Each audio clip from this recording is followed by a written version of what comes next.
बिस्मिल्लाहिर्रहमानिर्रहीम। अस्सलाम वालेकुम। मरियम्स किचन डायरी में आप सबको खुश आमदीद। उम्मीद है आप सब खैरियत से होंगे। आज मैं आपके साथ बहुत ही मज़ेदार बेकरी स्टाइल चिकन बंस की रेसिपी शेयर कर रही हूँ, जो ऊपर से इतने खूबसूरत और अंदर से इतने सॉफ्ट हैं कि जो खाएगा तारीफ किए बिना रह नहीं पाएगा। तो इस मज़ेदार सी रेसिपी को जानने के लिए आपने मेरी वीडियो को एंड तक देखना है, ताकि आप भी इतने मजेदार बंस आसानी के साथ घर में बना सकें। और चैनल पर नए हैं तो जल्दी से मेरे चैनल को सब्सक्राइब कर दीजिए। मेरी वीडियो आपको अच्छी लगे तो फैमिली और फ्रेंड्स में ज़्यादा से ज़्यादा शेयर कीजिए।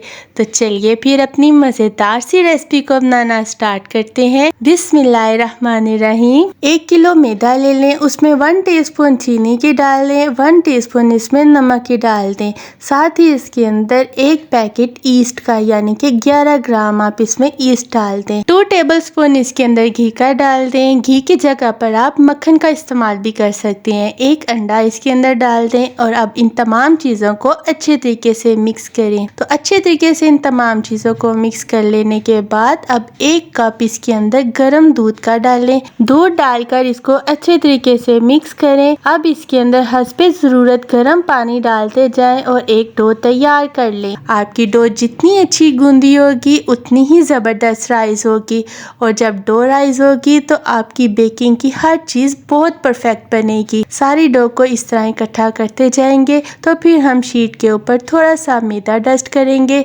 सारी डो निकाल कर शीट पर रखेंगे। फिर थोड़ा सा मैदा डस्ट करने के बाद इसको हाथों की मदद से अच्छे तरीके से मस लेंगे। तकरीबन 5 मिनट तक इसको अच्छे तरीके से आप मसल लीजिए ताकि ये एक जैसी स्मूथ हो जाए। अब हम इसको इकट्ठा करेंगे और फिर इसके अंदर 1 टेबलस्पून घी का डालेंगे। यहाँ पर भी आप घी की जगह मक्खन का भी इस्तेमाल कर सकते हैं। अब घी को डो के साथ अच्छी तरह गूंदेंगे 5 मिनट। फिर इसको मुसलसल अच्छे तरीके से गूंद लीजिए। ये जितना अच्छा गूंदते जाएंगे ये उतनी ही स्मूथ और सॉफ्ट होती जाएगी। अब इसको हम इकट्ठा कर लेते हैं और इकट्ठा कर लेने के बाद एक बड़े से बाउल के अंदर रख दें। बाउल के अंदर रख के इसको तकरीबन 1 से 1.5 घंटे के लिए गर्म जगह के ऊपर कवर करके रख दें। जितनी देर तक डो राइस हो रही है आप कढ़ाई के अंदर 4 से 5 टेबलस्पून ऑयल का डाल दें। 1 टीस्पून इसमें जिंजर गार्लिक पेस्ट का डाल दें। हल्का सा इसको फ्राई करें। हल्का सा जिस वक्त ये फ्राई हो जाए तो फिर इसके अंदर 250 ग्राम चॉप चिकन का डाल दें। बोनलेस चिकन है, बारीक चॉप इसको हमने कर लिया और इसको फ्राई करेंगे जब तक इसका वाइट कलर हो जाए। इसके अंदर 1/2 कप चॉप की हुई कैरेट्स डाल दें। कैरेट्स डालकर फिर इसको एक दफ़ा अच्छी तरह मिक्स करें। मीडियम टू लो फ्लेम के ऊपर आपने इसको कुक करना है। अब इसके अंदर 1/2 कप पानी का डालकर एक दफ़ा इसको मिक्स करें और कवर करके तकरीबन 5 मिनट के लिए इसको पकने दें ताकि चिकन टेंडर हो जाए। अब ये देखिए 5 मिनट के बाद ढक्कन हटा लिया है। अब तेज़ आंच कर दें और इसके अंदर 1 टेबलस्पून ग्रीन चिल्ली का पेस्ट डाल दें। ग्रीन चिल्ली पेस्ट ऑप्शनल है, अगर आपको पसंद नहीं है तो आप इसको स्किप कर सकते हैं। अब इसके अंदर 1 टीस्पून नमक, 1/2 teaspoon chili flakes, 1 teaspoon red chili powder, 1/2 teaspoon garam masala, 1/2 teaspoon black pepper powder डाल दें। अब तमाम स्पाइसेस को मिक्स करें। अच्छे तरीके से स्पाइसेस जिस वक्त मिक्स हो जाएं तो अब इसके अंदर एक दरमियाने साइज का चॉप किया हुआ अनियन, 2 मीडियम साइज की चॉप की हुई हमने कैप्सिकम डाल दी है, 2 कप चॉप किए हुए इसके अंदर कैबेज यानी बंद गोभी के डाल दिए। तमाम वेजिटेबल्स को चिकन के साथ अच्छी तरह मिक्स कर लीजिए। अब इसके अंदर हम 5 to 6 टेबलस्पून विनेगर के डाल दें, 4 से 5 टेबलस्पून रेड चिली सॉस के डाल दें, 2 टेबलस्पून इसके अंदर सोया सॉस के डाल दें और तेज आंच के ऊपर इसको अच्छी तरह मिक्स करें। पानी इसका जिस वक्त खुशक हो जाए तो फिर इसकी आंच बंद कर लें और इसको ठंडा होने दें। और ये देखिए माशाल्लाह डो बहुत ज़बरदस्त राइस हो गई है। अब हम फिर इसको हाथों की मदद से इसकी असल फॉर्म में वापस ले आते हैं। एक दफ़ा फिर इसको गूंदेंगे ताकि ये अपनी असल फॉर्म में वापस आ जाए। अब इसके बंस बनाने के लिए प्यारे प्यारे छोटे छोटे पेड़े बना लें। अब हाथों की मदद से इसको थोड़ा सा फैलाएंगे। बाद में अब रोलर पिन की मदद से इसकी एक पतली सी रोटी बेल लेंगे।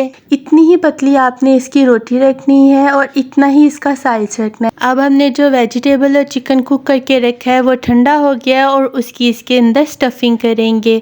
तो स्टफिंग भी आपने अच्छी सी करनी है। अब इसको इस तरह इकट्ठा करते चले जाएंगे और एक पेड़ा सा बना लेंगे। तो जितनी देर तक मैं इसका पेड़ा बना रही हूँ, आप मेरे चैनल पर नए हैं तो जल्दी से मेरे चैनल को सब्सक्राइब कर दीजिए, और अगर आपने पहले से मेरे चैनल को सब्सक्राइब कर दिया है तो आपका बहुत बहुत शुक्रिया। और ये देखिए बहुत ज़बरदस्त सा इसका पेड़ा तैयार हो गया है। अब इसी तरह हम बाकी के पेड़े भी तैयार कर लेते हैं और पेड़े बनाकर इनको तकरीबन 15 मिनट का रेस्ट दें। अब हम बेकिंग ट्रे के ऊपर थोड़ा सा मैदा डस्ट करेंगे और जो पेड़े बनाकर रखे हैं हम उसको बेकिंग ट्रे के अंदर रखेंगे। एक अंडा लें, उसको अच्छा सा फेंट लें और ब्रश की मदद से बंस के ऊपर अच्छे तरीके से कोट कर लें। अब इसकी खूबसूरती बढ़ाने के लिए इसके ऊपर सफेद तिल स्प्रिंकल करें, साथ ही कलवंजी भी इसके ऊपर स्प्रिंकल करें। और लीजिए हमारे बंस ओवन में जाने के लिए तैयार है। अब ओवन को पहले से ही प्री हीट कर लीजिए और पहले से प्री हीट ओवन के अंदर 200 डिग्री पर 15 मिनट्स के लिए इनको बेक करें। 15 मिनट्स के बाद ये देखिए बहुत ही खूबसूरत गोल्डन और अंदर से बहुत सॉफ्ट बंस तैयार है। बाहर निकालें और ऊपर से बटर लगाएं। ये इतने मज़े के बने हैं और इसकी स्टफिंग इतनी मज़े की है, अंदर से सॉफ्ट भी है। आप भी मेरी रेसिपी को फॉलो करते हुए इतने ही मज़ेदार चिकन बंस आसानी के साथ घर में बना सकते हैं। आप भी बनाएं और अपनी फैमिली का दिल जीत लें। मेरी रेसिपी आपको कैसी लगी है आपने कमेंट्स में मुझे ज़रूर बताना है। आपके अच्छे अच्छे कमेंट्स पढ़ के मेरे दिल को बहुत खुशी होती है। चैनल पर नए हैं तो जल्दी से मेरे चैनल को सब्सक्राइब कर दीजिए। बेल आइकन के बटन को ज़रूर प्रेस कीजिएगा ताकि मेरी हर नई और मज़ेदार सी रेसिपीज़ आप तक सबसे पहले पहुंच सकें। और ये देखिए अब मैं आपको इसकी कटिंग करके दिखाती हूँ। ये बहुत मज़े के और बहुत सॉफ्ट बने हैं। मेरी रेसिपीज़ को अपनी फैमिली और फ्रेंड्स में ज़्यादा से ज़्यादा शेयर कीजिए। दुआओं में याद रखिए और मुझे अब दीजिए इजाज़त। अल्लाह हाफिज़।